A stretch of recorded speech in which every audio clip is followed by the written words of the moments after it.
Greetings, colleagues from around the world. Welcome back to the 4 Business English Rundown, your one-stop destination for mastering professional communication skills in English. Today, we're diving deep into the heart of effective communication, grammar. I've got 5 amazing grammar tips tailored especially for non-native English speakers who want to excel in their business endeavors. But before we start, let me assure you that grammar doesn't have to be daunting or scary. It's the key that unlocks your language potential, helping you make powerful connections and leaving a lasting impact on your audience.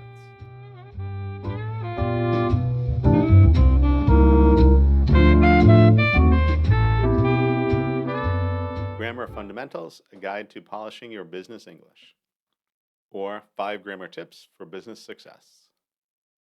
In this video, we'll explore 5 indispensable grammar tips that will elevate your business English to new heights. Tip number 1, precision in tenses. In the dynamic world of business, every moment counts, and using the right tense can make all the difference in delivering your message with clarity. Imagine having a crucial business presentation. By choosing the appropriate tense, you can convey your ideas with conviction and authority. Let's focus on the present tense, the backbone of most business communications. When describing facts, your routine, or describing current projects, using the present tense makes your message feel alive and relevant. For example, instead of saying, I will present our new product next week, say, I am presenting our new product next week. See how the present tense injects a sense of action and immediacy into your statement. Next up, the past tense, a valuable tool for recounting past events or discussing completed projects. For instance, instead of saying, I will attend the conference last month, say, I attended the conference last month. The past tense adds a sense of finality and certainty to your narrative. Finally, let's venture into the future tense, a powerful ally for envisioning future plans and opportunities. Instead of saying, I'm sending the report tomorrow, say, I will send the report tomorrow. Notice how the future tense paints a vivid picture of what's to come, inspiring confidence in your audience. Mastering these verb tenses will elevate your business communication to new heights. Whether you're giving a presentation, crafting emails, or engaging in meetings, use the appropriate tense to make you a true language maestro. Remember, practice makes perfect. Embrace these verb tenses in your daily communication, and you'll witness how they enhance the impact of your messages. Tip number 2, concise communication. Time is money, and in the business world, brevity is key. Tip number 2 is about communicating concisely. Embrace the art of being succinct without sacrificing your message's essence. Imagine crafting compelling email subject lines that captivate your recipients, leading them to open your messages with anticipation, and will unlock the secret to crafting concise yet persuasive emails that get straight to the point. Tip number 3, the art of persuasive language. In the corporate realm, being persuasive is a coveted skill that can open doors and drive success. Imagine you're pitching a groundbreaking idea to your colleague or negotiating a game-changing deal with a client. Your ability to persuade effectively can make all the difference. So let's explore some powerful techniques. First, understand the power of rhetorical questions, asking questions that don't require a direct answer, but rather prompt your audience to ponder and arrive at a conclusion aligned with your message. For instance, instead of saying, our product is the best in the market, pose a rhetorical question like, what if I told you our product is unlike anything you've ever seen before? Notice how it creates curiosity and intrigue. Now let's dive into the magic of vivid imagery. Paint a picture with your words using descriptive language that stirs your audience's imagination. For example, instead of saying our software is efficient, try our cutting-edge software streamlines your workflow, unlocking new levels of productivity. Another persuasive tool is the use of testimonials and case studies. Sharing success stories and real-life experiences of satisfied customers or clients can build trust and credibility. When presenting your achievements, remember to back them up with concrete data, demonstrating the tangible benefits. For an example of this, check out the website forbusinessenglish.com. Remember, there's a hyphen between the business and the English. That's forbusinessenglish.com. But you'll see on the homepage and a lot of the course pages as well, testimonials, statements or quotations from students or former students in what they had to say about the instructor, me, or about the courses that they've taken. So go check those out and tell me, what do you think? Are they persuasive? Should there be more? Should there be less? Tell me your thoughts. By reading what other students have said, does that make you more likely to take one of the courses? What do you think? Lastly, embrace the art of emotional appeal. Your audience is more likely to connect with your message when it resonates with their emotions. Share anecdotes or stories that evoke feelings of empathy, excitement, or aspiration. Forge an emotional connection that inspires action. Practice weaving these persuasive techniques into your business communication, whether it's in emails, negotiations, or public speaking engagements.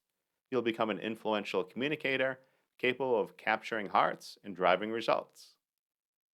If you enjoyed this tip, don't forget to conquer that like button, like this video, and hit the subscribe button for more videos in the future. Tip number 4, prepositions precision. These little words may seem insignificant, but they hold immense power in shaping the clarity of your language. Prepositions can be tricky, especially for non-native English speakers. However, by mastering them, you can convey your ideas with crystal clear precision. Let's explore some common prepositions and their appropriate usage. First and foremost, let's discuss in, on, and at. We use in for enclosed spaces, like in the office or in the meeting room. Use on for surfaces, such as on the table, on the whiteboard. And use at for specific locations, like at the conference center, at the company's headquarters, at the bus stop. Next up, the prepositions to and for. Use to when indicating movement towards a destination, like I'm going to the conference. Use for to express purpose or benefit, such as this report is for the marketing team. Now let's tackle with and by. Use with to indicate accompaniment, like I'll attend the meeting with my colleague. Use by to express the agent of an action, such as the report was written by our team.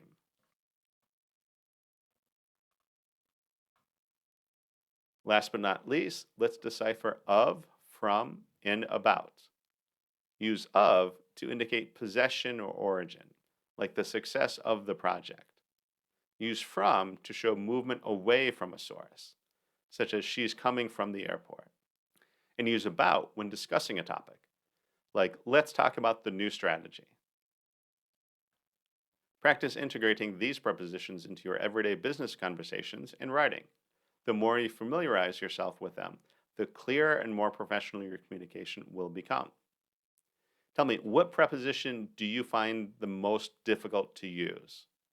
Drop it in the comment below. I'm curious what prepositions you have trouble with. Maybe I'll do a future video on them. Tip number 5, polished punctuation. Punctuation may seem small, but it plays a crucial role in making your written communication precise and impactful.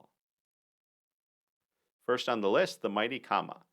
Use commas to separate items in a list, like we need to discuss the budget, schedule, and marketing strategy. Remember, a well-placed comma ensures a smooth flow of ideas. Next, the versatile semicolon. Use the semicolon to connect related independent clauses without a conjunction, such as, the report is due tomorrow. We must finish it today. Moving on to the powerful colon.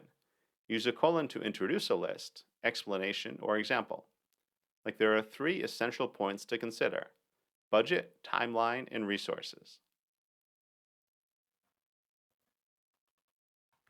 Don't forget the all-important exclamation mark.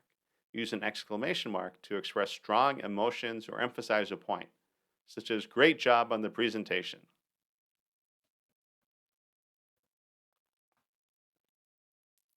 And last but not least, the indispensable apostrophe. Use an apostrophe to indicate possession or contraction, like the company's growth or it's a pleasure to meet you. By mastering these punctuation marks, your business writing will shine with professionalism and precision. Practice incorporating them into your emails, reports, and presentations for that extra touch of excellence. If you found this tip valuable, make sure to like this video and subscribe to the channel for more language insights. If you are looking to improve your grammar, consider taking our short course on fundamentals of grammar. This course is completely online. You can complete it at your own pace, and it goes in through a lot of these details, especially the punctuation.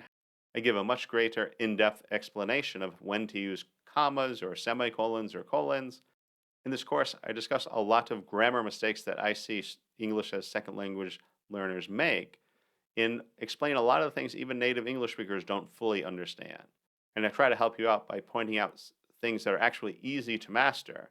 And if you are able to master them, you're going to look impressive. It's going to make you in your work look good. So check out that short course on grammar. All right, congratulations. You've unlocked 5 grammar gems that will transform your business English.